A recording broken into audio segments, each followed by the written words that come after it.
Ladies and gentlemen, welcome back to the round review, where this time I'm going to be reviewing round 9, which was full of some close games. You got a 1-point victory, a 6-point victory, a 5-point victory, and a draw. That's some massive close. That's 4 games within a goal. So it was a great round of football. Every top 8 team at the time played each other as well. So there was a lot at stake, and we got some really interesting results. Starting off with the first game, arguably game of the round, one of the 4 game of the rounds. Carlton took on Melbourne. 2 teams fighting for top 4. You would think maybe 1, but perhaps 2 get in, really dependent on what you think. But definitely Melbourne have looked a top 4 team this year. Carlton a little bit dodgy, but they got the chocolates. They were 1-point victors. I think in the end, their accuracy helped. 12 goals fired to Melbourne's 11 goals 10. So they had 4 less scoring shots than Melbourne, but they made it count when it mattered. And that's why accuracy is so pivotal.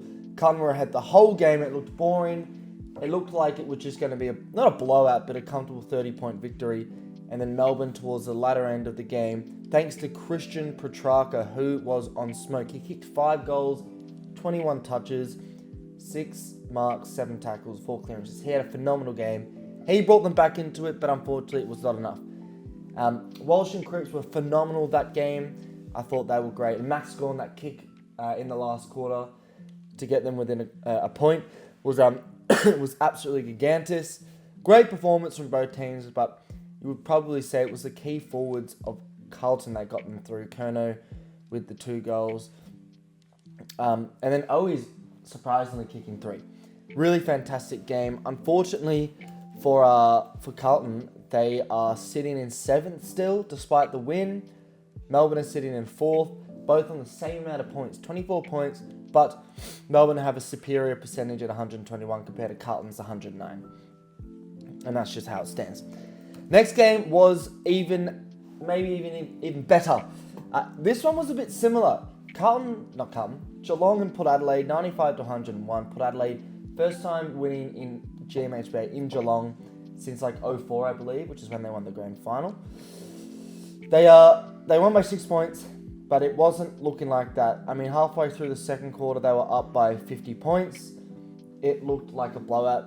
Geelong slowly clawed things back, and near the end of the third quarter, Port Adelaide were only up by 35 odd points, and Geelong kicked 3 quick goals in a row. By the time we got into the fourth quarter, it was only a 18 point margin. And Geelong did their best to fight it back, but they couldn't get it. Couldn't get within that goal. Couldn't get that final goal.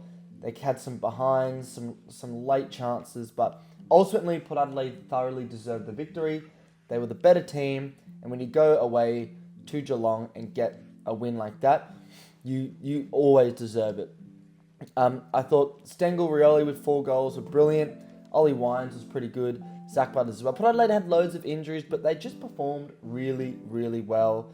And they deserved the victory, like I said. They were really good. Ollie Wines with 9 fucking clearances.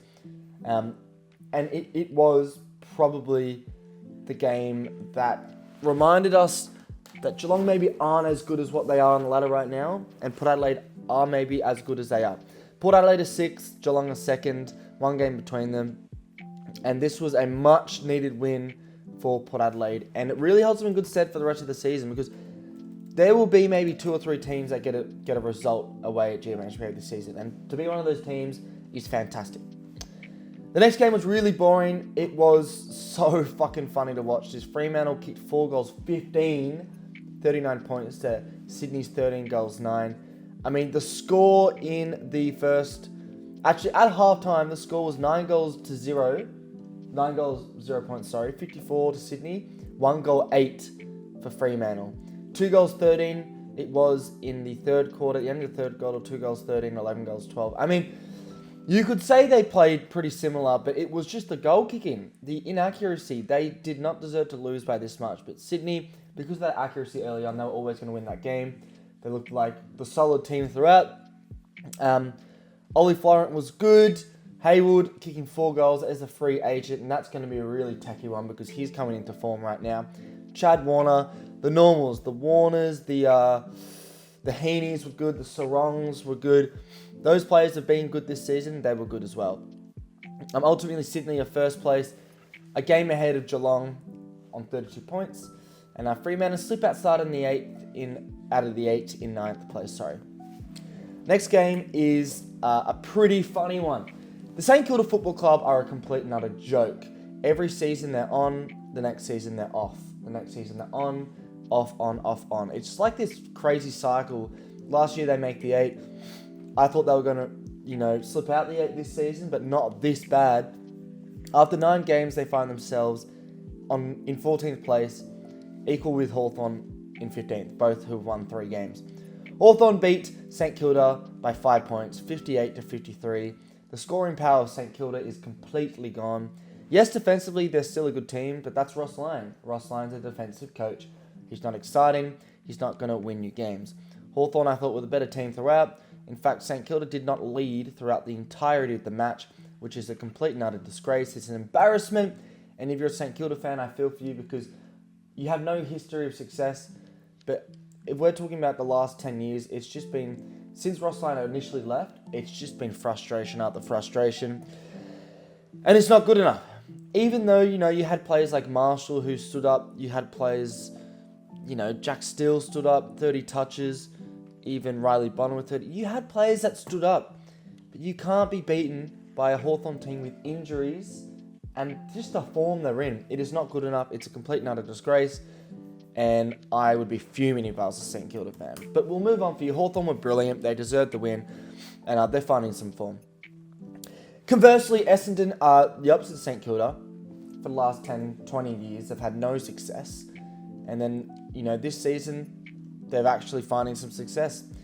The Essendon Football Club are in 3rd place on 26 points, thanks to the draw, but with a really poor percentage of 98.3. They defeated the GWS Giants, who were and have been one of the best teams all season, but they slip out of the top 4 on 24 points, equal with many other teams. 82-62, the Essendon Football Club got the victory, and they were better throughout most of the match. It was, the first half, GWS were the better team. Obviously, they were ahead. But it was sort of this weird, Essendon kicked a goal. Oh, Essendon kicked another goal. Oh my God, Essendon are ahead. And then they kept kicking goals. And then eventually they comfortably won. It was a fantastic performance by Essendon. And I think all credit has to go to Brad Scott, who is a phenomenal coach. I said this at the start of the season. When they first appointed Brad Scott, I said Brad Scott did a phenomenal job at North Melbourne. His time there is so underrated. He's going to be a great coach for Essendon. And look at it. Ross Lyon, I've never rated. Ross Lyon's put St Kilda in the bin. Look at Brad Scott. In terms of plays, that was good. Nick Martin again. Andy McGrath's hitting some really good form. Carl Langford and Guelphy, 4 goals, 3 goals respectively. And then Tom Green dominated despite the ankle injury, with 34 touches. Great performance. The midfielders stood up for Essendon, which is where it mattered. And they've got some exciting fixtures ahead. So you're an Essendon fan, you are looking forward to life. My team's not looking forward to life, unfortunately. My team being the Richmond Tigers, we got absolutely dominated by the Western Bulldogs. Now, as per usual for the Richmond games, I don't go into depth because I always upload a separate video analysing the Richmond game. Long story short, we lost by 91 points to the Dogs, heavily defeated, more injuries, and we are going to move swiftly on from that.